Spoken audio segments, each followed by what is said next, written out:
gusto mong kuhanan ng magandang litrato, ng litrato yung babae, kaso pangit siya sa harapan. Pero sexy naman. O sabi mo, sige tumalikod ka na lang. Ito na lang, kukunan kita sa likod para magmukha ka pa rin maganda. That is exactly what is happening with the prosecution sa kanilang presentation of evidence. All of the evidence that they have presented so far, inaangguluhan nila para yung wala, magmukhang meron. Para yung pangit, magmukhang maganda. Alam ko, si Sir Jack, maraming kilalang pangit ito. Kaya alam niya kung paano maangkuluhan yan. So, attorney, parang pinapalabas lang nila dito na talagang sa base doon sa mga nakita nating ebidensya at doon sa mga testigo, parang pinapalabas lang talaga nila. Gusto nilang siraan si BP Sara, no? I think that's very clear. Para sa mga tao, yung mga may utak pa na nag-iisip, from day one, alam na natin yan, what this is all about. Alam natin kung bakit kinulong si Marcoleta, bakit kinulong si Mike the Defensor. Alam natin bakit si Jinggoy ay nasa sa piitan, di ba? Alam natin bakit ang binabanatan ngayon ng mga kaso ay mga nasa oposisyon at wala sa administrasyon. Ang pakiramdam lang kasi ng administrasyon na parang mangmang yung mga Pilipino at hindi natin mahahalata kung anong ang ginagawa nila. But we are a lot smarter than what they think. Mas matalino ang mga Pilipino, mga iskumbro ang tawag ko, kaysa sa iniisip ng Malacanang. And the falling ratings ng presidente ang magsasabi na totoo itong sinasabi natin, na alam ng Pilipino kung ano ang ginagawa nila. Kaya pabagsak ng pabagsak ang ratings ng Pangulo. At si Sara, pataas ng pataas. Attorney, base sa kasong falsification of public documents sa ilalim ng Revised Penal Code, ang pagpipirma o paglalagay ng mga maling detalye ng lugar at petsa sa mga liquidation report na isinusumite sa isang constitutional body tulad ng COA. Ano pong masasabi nyo dito? Tama yun, but they have to prove first na mali yung mga impormasyon. So far, ang sinasabi lang nila is that lahat ng mga detalye doon ay kulang ng supporting documents. Wala silang sinasabi na mali o kasinungalingan lahat ng nakadeklara. Ang sinasabi pa ng COA, meron pa lang silang mga hinahanap na mga dokumento, kaya nga may period of compliance pa yan at may pwede pang mag-challenge ang Office of the Vice President regarding the findings of COA. Pagkatapos nga niya, pwede pang dumulog sa hukuman ang Office of the Vice President para i-challenge na muli yung findings sa ito ng COA. So everything that they said, hindi pa yan fact. It is disputable presumptions pa lang yan. Dahil may laban pa. Hindi pa yan totoo, hindi pa nila pwedeng sabihin na as a matter of fact na ito na nga yung sitwasyon. So hindi automatic porkit sinabi ng COA na ganyan, ay meron agad falsification. They have the burden of proof to prove na ginawa ng Office of the Vice President yan, na mag-falsify ng mga dokumento. Attorney, kung ibig sabihin, sinasabi lagi na ito ay preliminary pa lang. So, pwede bang madismiss to ng maaga dahil hindi pa naman ito final? Well, ang problema dyan, dahil nga hiwa-hiwalay yung articles at base doon sa napag-agreehan na schedule, tatapusin muna ng prosecution lahat ng kanilang articles. So unfortunately, ay uubusin natin itong tatlong yung 4 na articles of impeachment, yung full 90 days na ito. At parang alam mo, parang torture sa ating lahat itong presentation na ito. And we have to finish this hanggang sa dulo bago pa lamang makapagdesisyon ang Senado ukol dito. So talagang walang takas, attorney, no? Tatapusin talaga natin. bago pa umabot na lahat ng oposisyon, ubus na, nakakulong na. Malamang. Oo. Hindi tayo aabot. Ang pinakamasakit dyan, Sir Jack, hindi lang yung 90 days, yung 2.3 billion na gagastusin para sa impeachment. Yun ang mas masakit. Ano yung ginagawa nila tama yung Pilipino, no? Ano ba mas mahal? 125 million? O magkano 2.3 billion? Ano ba? 2.3 billion ang gagastusin nila. Nasisaraan ako ng bait eh. Kunti na nga ng bait mo eh. Maganda siguro tayo pumunta na rin doon. Makikain na lang tayo doon sa buffet nila doon. Oo ano? nga eh. Para may pakinabang naman tayong taong bayan, ano? Oo, pera natin yun eh. Oo, kasi eto na nga, attorney.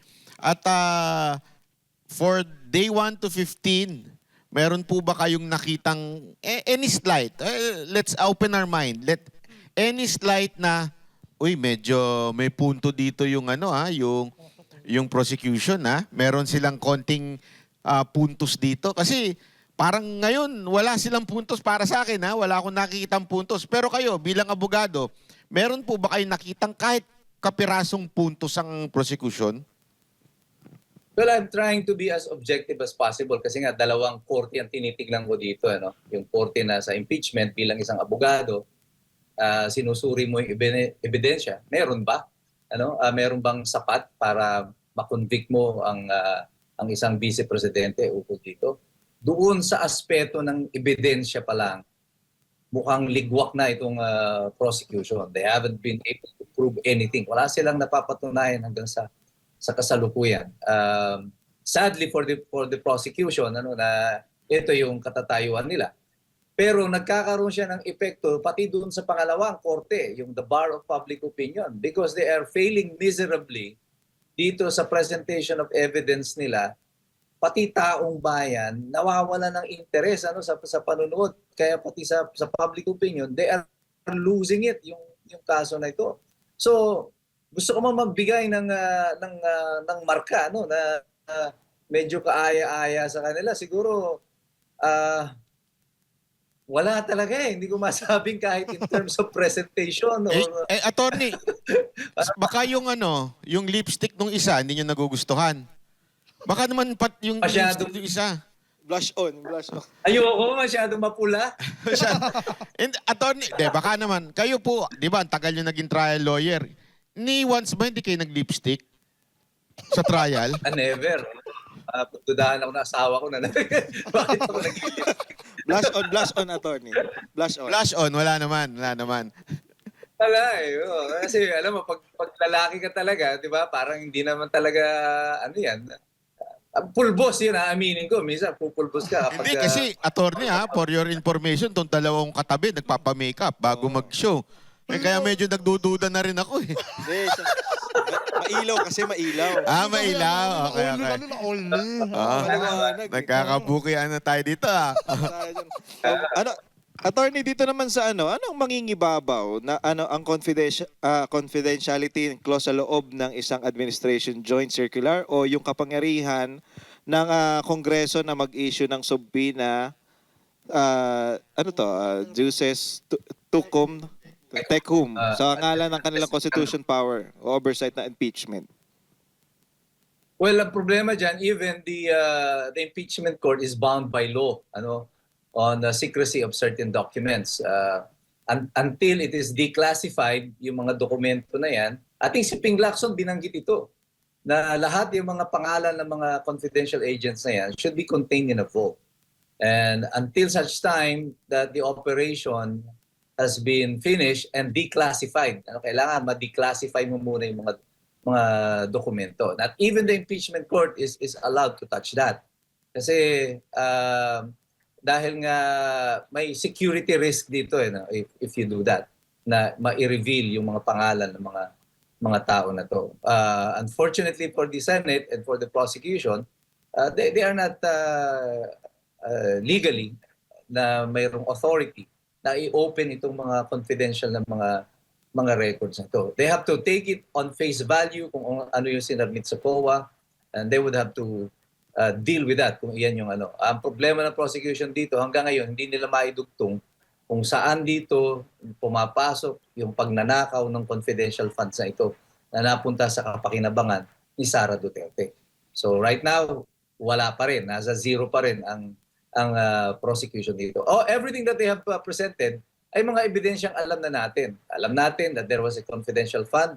Alam natin na ginamit ito sa operation. Alam natin na may mga aliases yung confidential agents. So, anong meron? Diba? Hindi na sorpresa yung mga tao. That's why we're not interested. Para sa atin, alam na namin yan. Napanood na namin yung mga yan. Attorney, parang ang gusto kasi nilang palabasin dito hindi ginamit sa operation. Parang gusto nilang palabasin na binulsa ni BP Sara, no? Yes.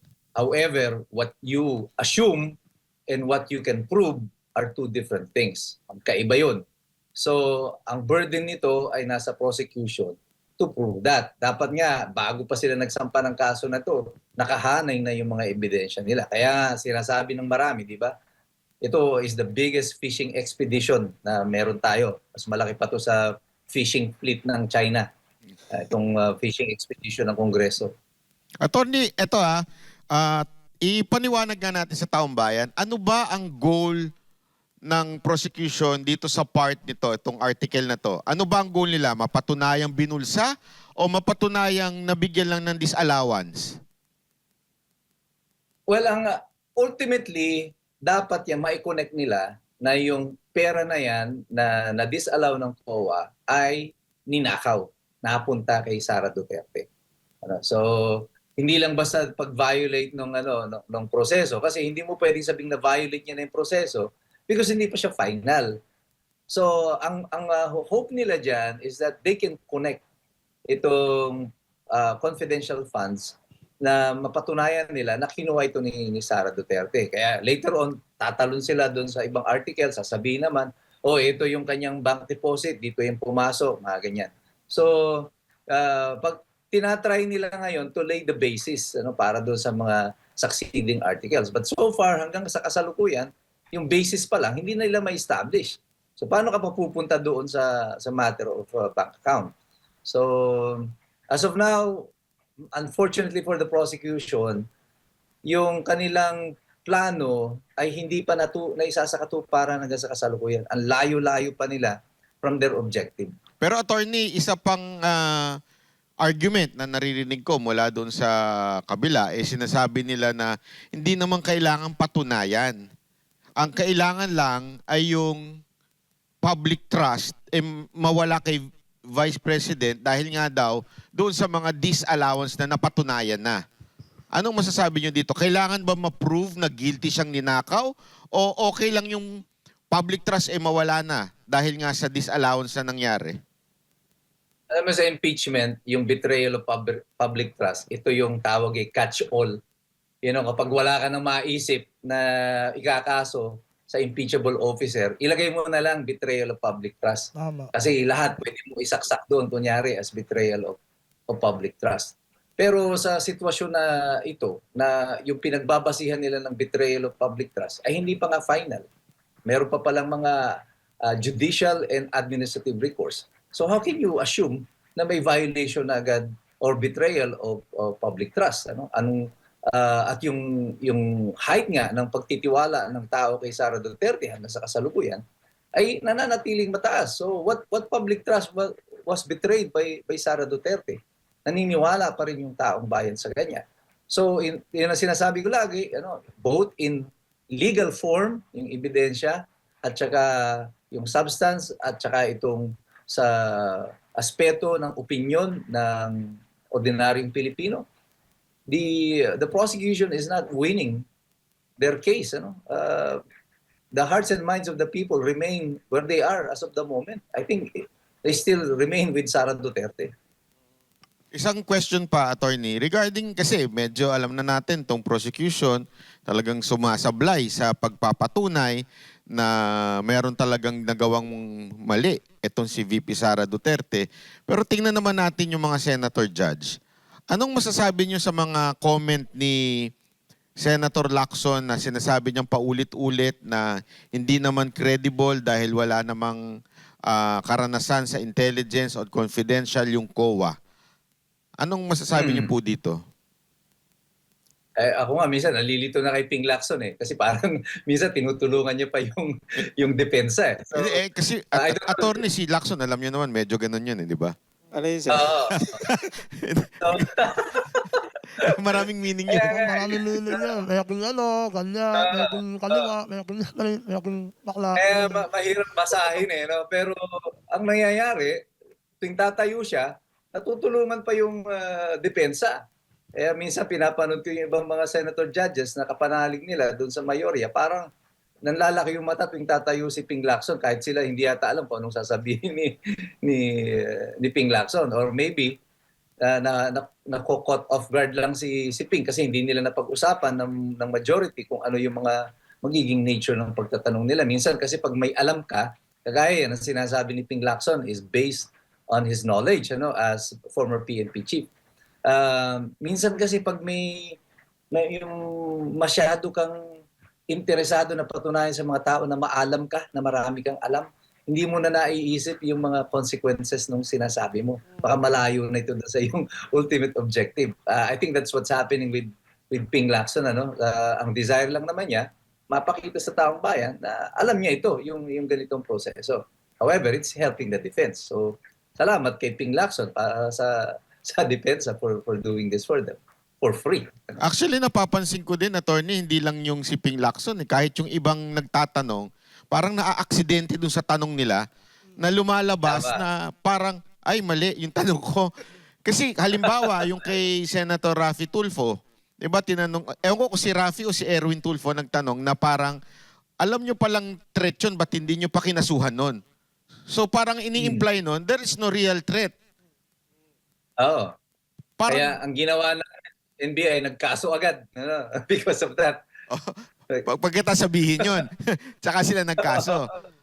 At tsaka hindi lang pati yung kay, eto binanggit ni JB Ejercito. Ano sa tingin nyo nangyayari? Bakit ganun na tila yung ihip na iiba? Ito ba'y politika o talagang nakikita lang nilang sablay yung witness? I think hindi nila mapigilan yung sarili nila na magtanong na kasi nasanay sila sa Senado na kahit pa paano may partisipasyon sila. Pero minsan hindi mo na mapigilan yung sarili mo dahil nakikita mo talagang sablay yung mga witnesses. So, I don't know what is the plan of the majority here or baka nagpaplano din yung iba na eventually magtatalunan din. I-acquit din si Sara. They're just waiting for a reason para iwanan ang administrasyon tungkol dito. Tandaan ninyo, couple of months na lang natitira. Next year by October magfa-file na ng certificate of candidacy ang mga politiko, lahat sila. So lahat 'yan nag-ano na rin, nag-estimate nung kanilang mga boto kung saan sila mas mananalo. So 1 year to go si BBM technically. Hindi po 2 years. Para sa akin, 1 year na lang yan. Kasi by the time na nag-file na ng candidacy on November, there will be a major political realignment. Kung umabot pa man tayo doon sa ganong sitwasyon na magkakaroon ng election sa 2028.